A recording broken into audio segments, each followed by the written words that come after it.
Hello everyone. I'm back.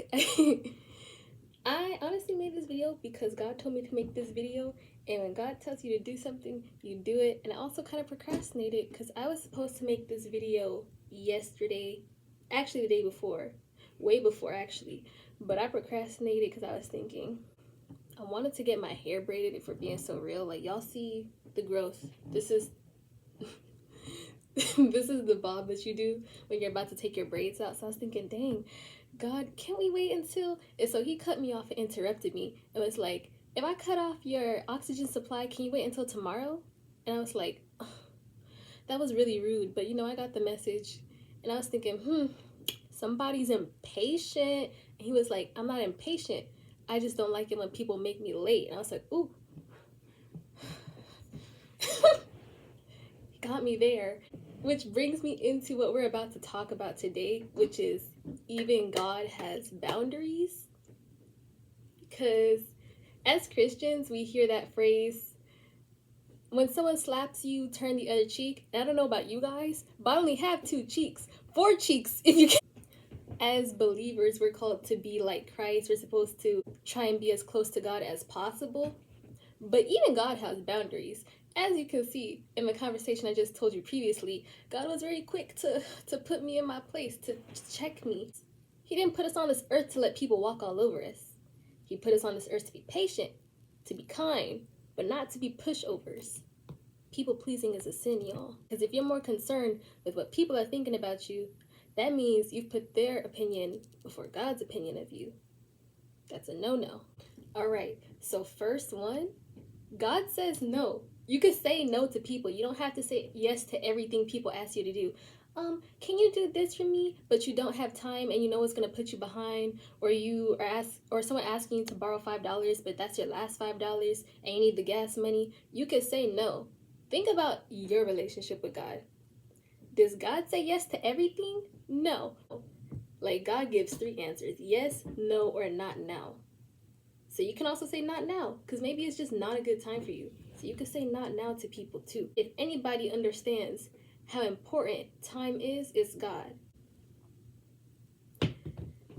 Next, God is not one who be mocked. Galatians 6:7, do not be deceived. God is not mocked. For whatever a man sows, he will also reap.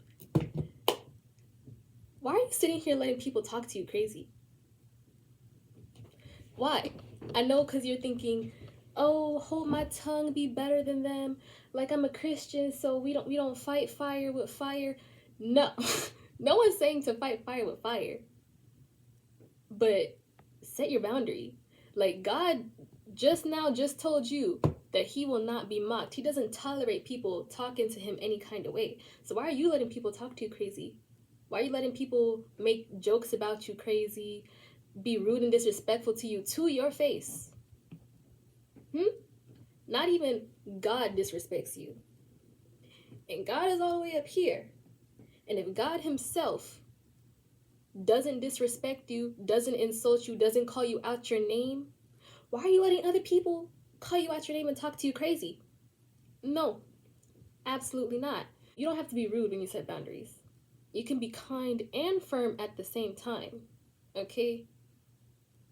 And I know sometimes it's good to hold your tongue, but one person told me that you have to know when to speak up for yourself.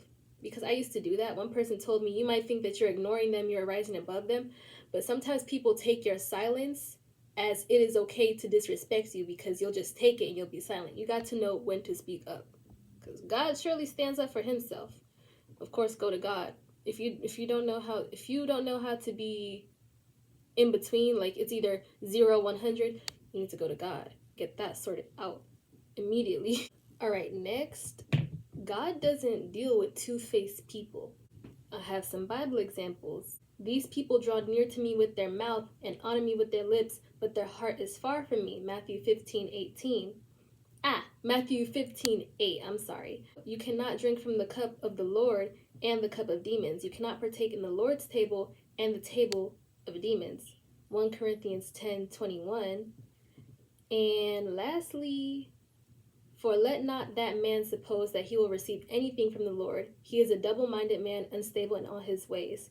James 1, 7 through 8. So, God doesn't like it when you're going back and forth. Like, he makes it very clear that you can't be friends with the devil and say that God is your father. You can't. You pick and choose. Same thing, why are you hanging out with two-faced people who act like they like you one day and then they talk to you crazy the next, and then around certain company they treat you even crazier? No. No, because God doesn't even tolerate that from you. So why do you tolerate that from other people? I need to get my thoughts together. I didn't have a script. I don't have a script. I just talk.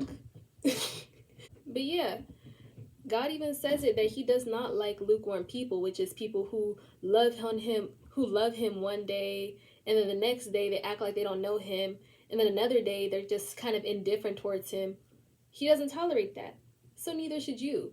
Like, you need to know who your friends are. Your friends either like you or they don't.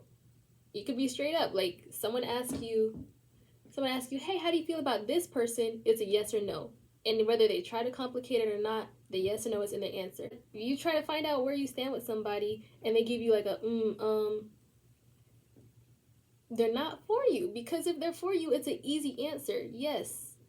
And they're like, well, I don't particularly like, or I don't like you or dislike you. Pause. I don't like you. Like, ignore the or. That first part was your answer. I don't like you. And if you try to switch it around, like, I don't dislike you, what does that even mean? Like, that's your answer. Like, do you like me? It's like, well, I don't dislike you. Pause. I don't. That's your answer. Anything other than a yes is a no. Not your friend. So yeah, stop hanging around two-faced people. If you see someone's not messing with you, get out their face. Like, get out your face. Because then you're going to cry to God, like, these people aren't treating me right. Like, why do they treat me like this? Maybe get out their face. Like, seriously. Because not even God deals with two-faced people. Double-minded people. Okay, last, God doesn't do this on and off thing with people. So basically, to support this is I just read the translation. So to support this, so now the Lord God proclaims, because you forgot me and turned your back on me, you alone will bear the consequences of your betrayal and promiscuities. So this is when Jerusalem turned their back on God. And so they turned their back on God, and they also started worshiping many idols, which is why he's saying that you have prostituted yourself with many. So when someone, like a friend, lover, something else, they betray you, they turn your back on you because they think they're going to find something better out there. They go to this person, they go to that person, they go to the third, next, fourth, sixth, second, third, all that stuff. That didn't make sense. But you know what I'm saying. When they go to all these different people and then they finally turn around and come back to you, no. God doesn't tolerate that. Like, he doesn't tolerate when you don't stick with him till the end. He doesn't like unloyal people. So why do you like unloyal people? You have an unnatural allegiance to losers, and it's just not like you. It's not. Oh my gosh. Sorry. I'm not sorry. He doesn't like unloyalty. He wants you to choose.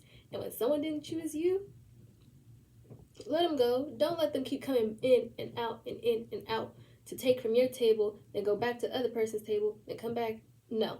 Now, in the end of this story, God, once the people repented, he took them back and he saved them from their enemies. However, the goal is to be like God, not become God. Okay, you can't do what he does. God has a covenant with those people because of their ancestors. Okay, covenants are from God, and if God is not in the covenant, then it's not a covenant. It's a stronghold, and you need to go to God, get that checked out immediately, and get that removed immediately. Like, fix that expeditiously. So when someone decides that you not good enough for them, that they turn away, that they want to go and explore every other option, let them, and keep them away, because they have just now shown you their true colors. And you know who got their true, you know who's someone in the Bible who got tricked by someone who many times showed their true colors? Samson. Delilah made it real clear that she was trying to kill him. Because she would ask, what's the secret to your strength? He would tell her a lie. Oh, tie me with this kind of rope and I'll become weak. And then Samson, next day, Samson's enemies would come and try and tie him with a rope. And this happened twice. And he only told Delilah. And it was so obvious. And eventually he told her the truth. The secret to my strength is to cut my hair. The Israelites went and cut his hair, and he was left defenseless. So when someone shows you their true colors, believe them, you know? So, yep. That's all I really gotta say. It's kind of messy. I don't really have a script, and I just be yapping. This is all gonna get edited. This is all gonna get edited. Do I have anything else? Does God have anything else to say? Oh yeah, okay, last one. This one is for you. You trying to be a Christian and you're trying to be like God, but you're always late to everything. God is an on-time God, okay? He is not late, he is not early. So why are you showing up late to everything? Showing up late to something is disrespectful to the other people who expected you to show up at a certain time. So there are consequences for that. It makes people not trust you, and it makes them see that you're not reliable. So if someone has like an opportunity for you, they're probably gonna pass over you because they're gonna think, oh, not this person. She always shows up late to everything. Because there's no reason that you have to be that person. That the party starts at 6, but because you're always late to everything, they tell you the party starts at 5 just for you to show up at 6:30. No.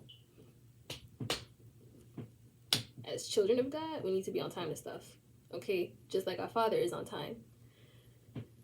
And then also, besides missing out on opportunities, the social consequences, like, you ever notice that when you're like the last person to show up, everybody has their inside jokes, they've already like settled in with each other, they're already like super friendly, and you're just like, oh hey guys, what happened? And you're like, oh my god, you just had to be there, you had to be on time. Like, so yeah, be on time. And that is it. That's all God told me to say. I don't have any more examples. Honestly, I don't know. I'm just doing what God told me.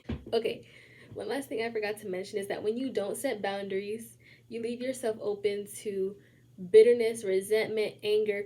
All of these can cause you to sin. So when you set boundaries, you are defending yourself against things that can cause you to sin, because if not, you can leave yourself open to these things and the devil can exploit you being in this very high emotional state and cause you to sin. So Christians have boundaries. Don't let people think that because you're a Christian, you can just be walked all over. Okay? Okay. Because even Jesus had boundaries. Even God had boundaries. Well, first, even God had boundaries. Even Jesus had boundaries. We'll get into that in the next video where I talk about how even Jesus had boundaries. Okay, time to yap. Man, this video was honestly hard to get out. Not because it was hard to do, but because you know how some people say the devil didn't want me to get this video out? It's not until I'm sitting here trying to get this video out that all of a sudden I'm trying to upload this to iMovie, because, okay, don't despise small beginnings. I'm not paying for all of those other stuff, and I'm out of storage. So iMovie's already on my iPad. We're editing this on iMovie, but that's not the point. The point is, all of a sudden, I'm out of storage. I go to my settings, half of my storage is other. 10 of all of the gigabytes I have is other. And how do you delete other? You can't. So I go and I delete a whole bunch of apps and a whole bunch of pictures. I go to my videos. All of a sudden, the videos I'm about to upload, they're not deleted. All of them turn white. And I'm not able to do anything with them. So it's just like, dang. So I'm like, oh my gosh, God, just like, help me get this video. So we get that fixed. And then last but not least, so we get that fixed. All of a sudden, iMovie starts acting funny. It's like, oh my goodness. It's not until you're in those situations, like, you know those videos where it's like, don't scroll, the devil doesn't want you to see this. It's real, bro. like I'm over here Because I'm doom scrolling on Instagram. Not a good habit, but it's just something that I used to do. I don't claim that. It's something I used to do. So I'm doom scrolling. I would scroll past all those videos because I'm like, I'm just here for the laughs. And then, one day I'm like, you know what? I want to make sure that my algorithm is mostly Christian videos because that's what my For You page used to look like. It was mostly Christian videos. But stuff happens. You start falling off a little bit. So I'm trying to get back on. All of a sudden, when I tell you every single Christian video starts to freeze, all of it starts to freeze. I get kicked out of Instagram. I'm thinking, dang, they're right. The devil really didn't want me to see this video. Like, what the heck? But this not related to the video. But anyways, it's just so crazy watching this unfold in real time because when you see other people talking about it, you're like, man, they're just being dramatic. They're just very obviously trying to get views being dramatic. Until just now, once again, all of a sudden I'm out of space. And I just cleared out half of my photos, all of my text messages. What do you mean I'm out of space? It just happened. Wait, what? So, well, that's my life. Thank you so much for spending time with me. I hope you have fun, because I know I did.